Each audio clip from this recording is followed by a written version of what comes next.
Okay, last video number 3, we're going to do an example of a threat assessment. So let's go back and summarize. We've come through to figure out that we need to have a look at my information to see if this course is for you. If it's not, I needed to make sure that you had some information to protect yourself. We gave you the targeting doc to look at the basic components and the basic areas where you may be vulnerable for you to check for yourself.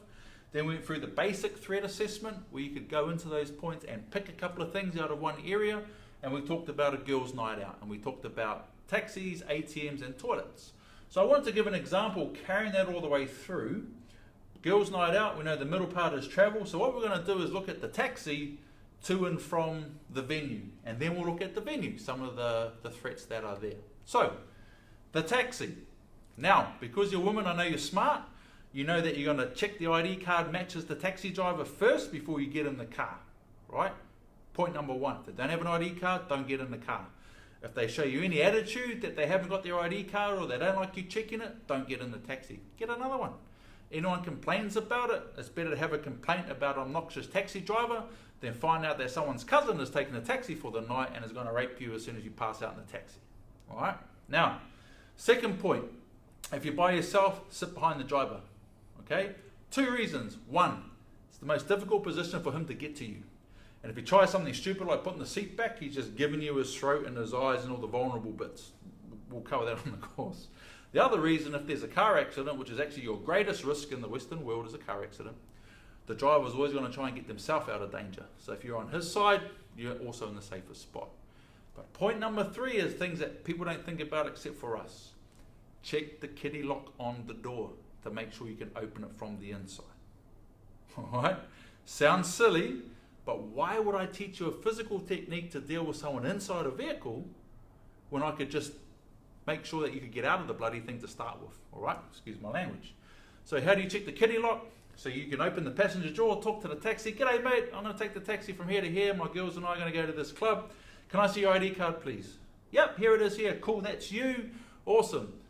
Someone sits behind the driver. If you're by yourself, if there's 2 of you, you can both sit in the back.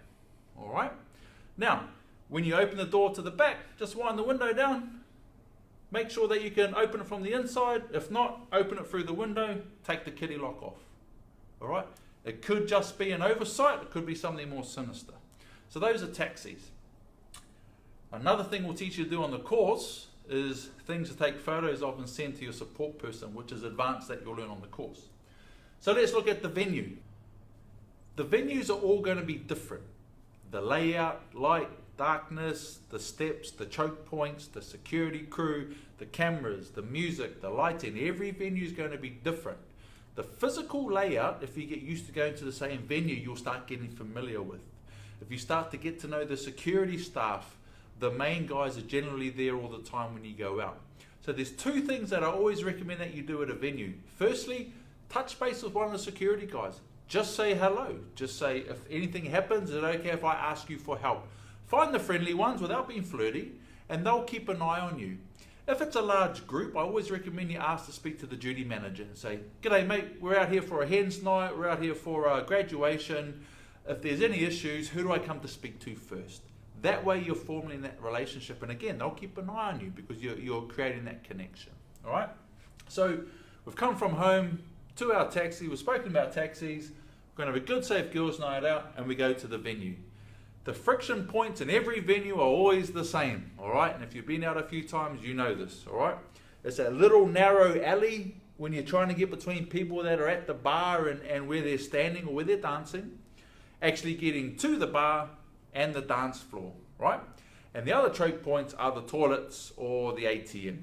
Now, you never ever want to get into any altercations anywhere near the toilets or inside the toilets, okay? For one really important reason.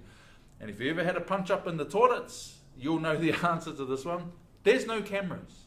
There's no cameras in the toilet. There's not allowed to be cameras in the toilet, okay? So be very, very careful in and around where the toilets are, because if someone pulls you in there, no one can see what's going on, all right? Much as guys give girls heaps about going to the toilet in pairs or groups, it's actually a good thing to do. So be aware of those choke points and those friction points. Go have a good night out. Taxi safety, touch base with security, touch base with duty manager, Be aware of those friction points. Be very, very careful around the toilets because there are no cameras. So as a summary, I hope those 3 videos helped you just change your perception. It's not about being paranoid, it's just about being aware. And the actual mechanics of what to do and the techniques and how you tie this all together, that's what we do on this course. Yes, there are physical techniques that we teach you, but they are scenario specific. All right, we train likely scenarios and worst case scenarios. All right, so like I said in the original video, if this course is for you, you're more than welcome to attend. We'd love to see you. If not, make sure you learn something for brain food to protect yourself and those that you're responsible for to protect them. Any questions, feel free to touch base with me personally, and I hope to see you on one of the courses. Appreciate your time. See you later.